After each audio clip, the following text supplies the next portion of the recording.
करना है और ना मेरी कोई प्रिपरेशंस थी। सो आई थिंक ये चीज़ शायद वर्क भी करी मेरे लिए। और सबसे बड़ी बात, आप रियलिटी शो में जा रहे हो तो आप रियल रहो, and the best thing about being real is आपको याद नहीं रखना पड़ेगा आपने क्या फेक किया था।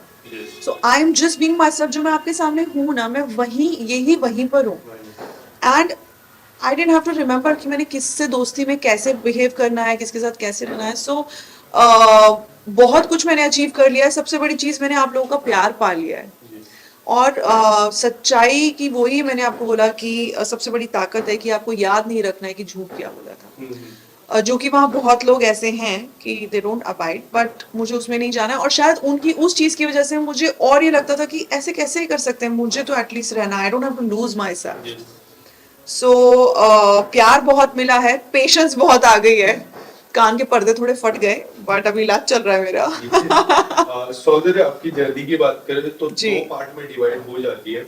एक पार्ट जब गौतम उस घर में थे और जी। दूसरा पार्ट जब गौतम उस घर में नहीं थे। हाँ। सबसे पहला पार्ट अगर मैं बात करूं तो लोगों का ये मानना था कि this was just for game, and उसके बाद जो जिस तरह पता चला, जिस तरह आप टास्क करते थे और जिस तरह that was not for game, तो वो दो इक्वेशन के बारे में थोड़ा सा अगर आप डिटेल में या फिर अब आप बाहर जब आते हो तो उन 2 पार्ट के बारे में किस तरह से डिस्कशन होता है? आपने इस बार गौतम को पूछा? नहीं, एनीवे मेरी उनसे बात नहीं हुई है अभी तक, मुझे 2 दिन हो गए आए हुए।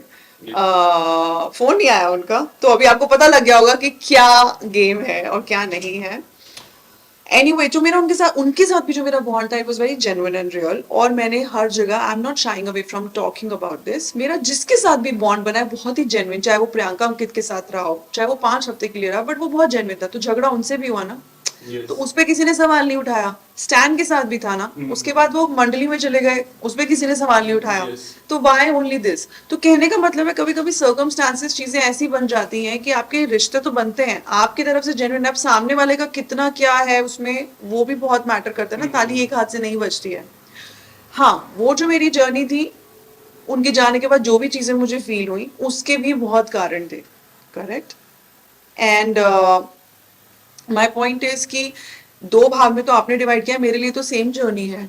और सबसे रिश्ते बनते हैं बिगड़ते हैं, और वो घर ही ऐसा है। हालांकि रिश्तों की शुरुआत शायद अब उस घर से निकल के अब पता लगेगी कि कितने जेन्युइन थे, उनकी तरफ से, मेरी तरफ से, तो सबकी तरफ से, मेरे दोस्तों के लिए सच्चे थे।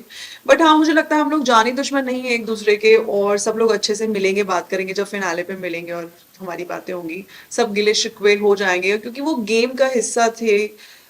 सब लोग तो झगड़ा करते थे, बट बाहर आके कौन चीनी आटे रोटी पराठे पे झगड़ा करेगा, आप मुझे बताओ। Yes.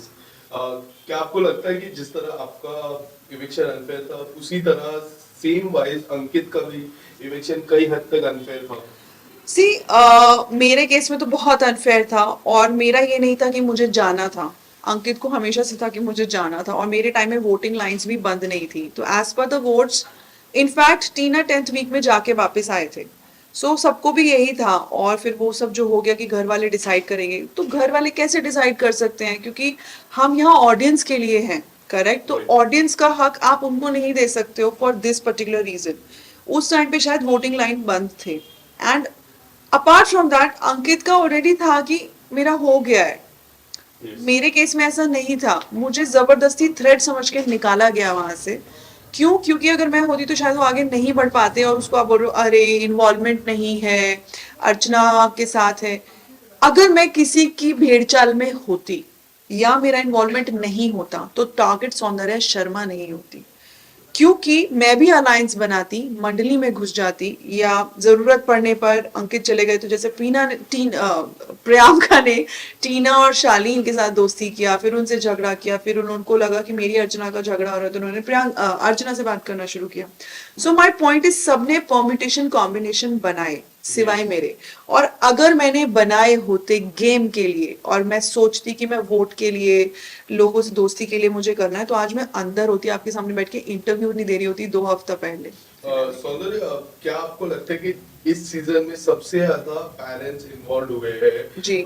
जिस तरह सुम्बुल की मैं बात करूं, सुम्बुल के Correct. पिताजी ने काफी कुछ कहा, प्रियंका के भाई ने काफी कुछ कहा, Correct. शिव ठाकरे की मम्मी ने काफी कुछ कहा, कि क्या Really? लगता है कि इससे पहले ये सीजन के सबसे ज्यादा पेरेंट्स इन्वॉल्वमेंट थी और उसके वजह से घर में काफी सारी बातें बिगड़ी है? सी मेरे को लगता है पेरेंट्स के आने से बातें बिगड़ती नहीं हैं, बनती हैं। सबके पॉइंट ऑफ व्यू होते हैं।